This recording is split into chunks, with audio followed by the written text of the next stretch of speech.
question is that this House has considered supported exempt accommodation in Birmingham. Preet Corgill. Thank you, Ms Buchan. It's a pleasure to serve under your chairship. And can I thank my honourable friend for Perry Barr for securing this debate. Since first being elected in 2017, issues with supported exempt accommodation have been persistent in parts of my constituency. When supported housing works, it changes lives, it helps prison leavers turn a corner, it helps people off the streets and helps those battling addiction or mental illness rebuild their lives. But in Birmingham, the system isn't just being abused, it is broken. Supported housing in Birmingham has tripled since 2018. Today, nearly 33,000 people live in 11,200 supported exempt properties. Costs have risen to almost 400 million, around half the entire country's exempt spending. And the Council has been clear that this level far exceeds local need, yet the sector continues to expand at pace. In September 2024, I secured a Westminster Hall debate on this topic. I was very pleased to hear the ambitions of the newly elected government to finally get a grip of the Wild West sector. Unfortunately, progress has been slow and we are here again. Many people who enter supported accommodation do so because they have nowhere else to turn. Public funding is there to give them safety, stability and a pathway to independent living. When it works, it saves lives and saves money. As the National Housing Foundation reports, quality providers save the public purse approximately £3.5 billion annually by alleviating pressures on the NHS, social care services and the criminal justice system. But as I have seen time and time again in my constituency, bad actors have been allowed to exploit the system, profiting off the neglect of people who are suffering. And in Yes, I will.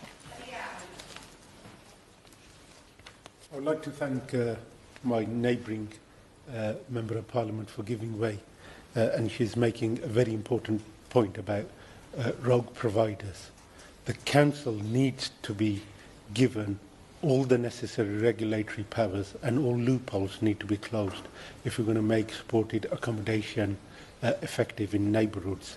Does she agree with me that it is not simply about the money, but it's all about the rogue providers that exploit vulnerable people have to be acted on very, very quickly? Yeah, no, I thank him for his intervention. Yes, absolutely. Today we're here to talk about when we can expect the regulations, and I look forward to hearing from the Minister. In 2021, I worked with the Council, my local police inspectors and North Edgbaston residents to shut down Safe Lodge, making the case for why regulation was needed. I had carried out a spot check with the police and was appalled to find 25 residents with one support worker, no staff on site at weekends. The conditions were filthy and cramped. Prostitution, drug use and other antisocial behaviour had become routine.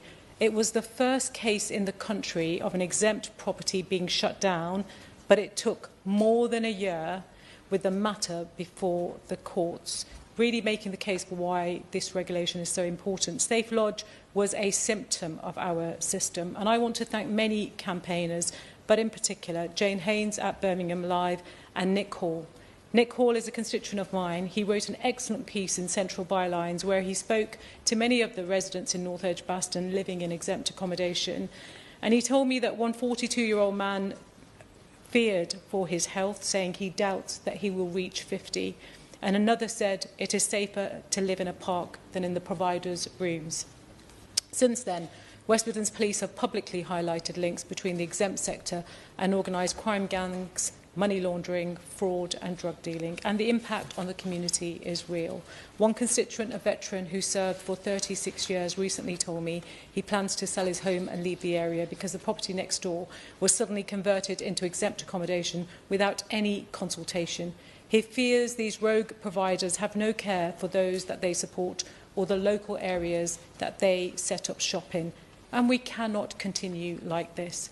In the last Parliament, I campaigned for a new regulatory system for supported exempt accommodation that would introduce minimum standards of support, update housing benefit rules to define care and supervision requirements, and give councils the power to manage local provision and act swiftly against rogue operators.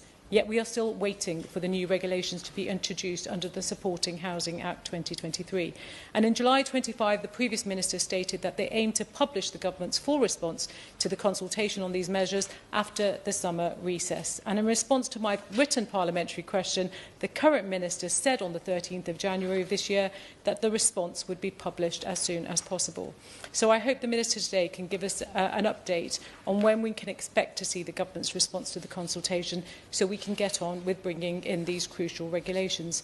I know that the Minister who has this brief has visited my constituency to see for herself the diverse accommodation available, and I really do thank her for that. I also welcome steps taken by the Government and Birmingham City Council to date. Birmingham City Council has had a specialist team to tackle antisocial behaviour and crime and improve property standards.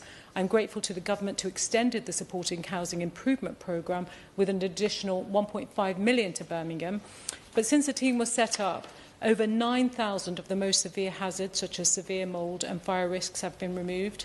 They've issued 48 community protection orders against antisocial behaviour, and £8.8 million has been saved by refusing unjustified housing benefit claims. Birmingham City Council also set up their own quality standards programme, but voluntary schemes cannot replace statutory oversight. So far, only 15% of providers have successfully achieved gold, silver or bronze accreditations, and the Council's actions starkly evidence the need for regulation of the sector. But the Minister will be aware that the SHIP funding ends in March 2026, and the Council is bridging the gap with the Homeless Prevention Grant. Only clear regulation will give the Council the tools that they need to manage local provision effectively. I also welcome this week the Government's publication of the statutory guidance for local supported housing strategies. The local strategy is an important step in mapping current and future provision. Proper processes will be formulated for referrals, and housing teams will work with colleagues in health and social care so we can deliver a much better coordinated system.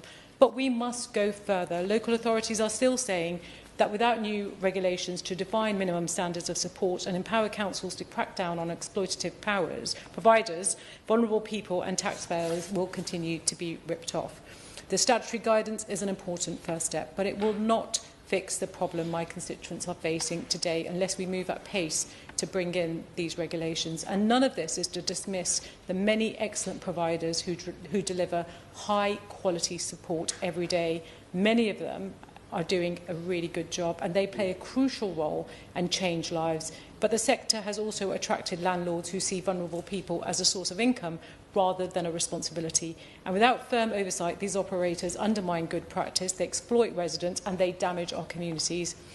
So to conclude, everyone agrees that people fleeing abuse, leaving prison or care, or battling mental health and addiction deserve somewhere safe that they are connected to, that truly helps them rebuild their lives.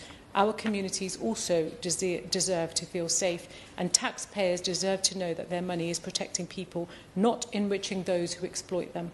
The stories of fear, failure and sometimes outright abuse are heartbreaking, and we cannot look away any longer. Thank you.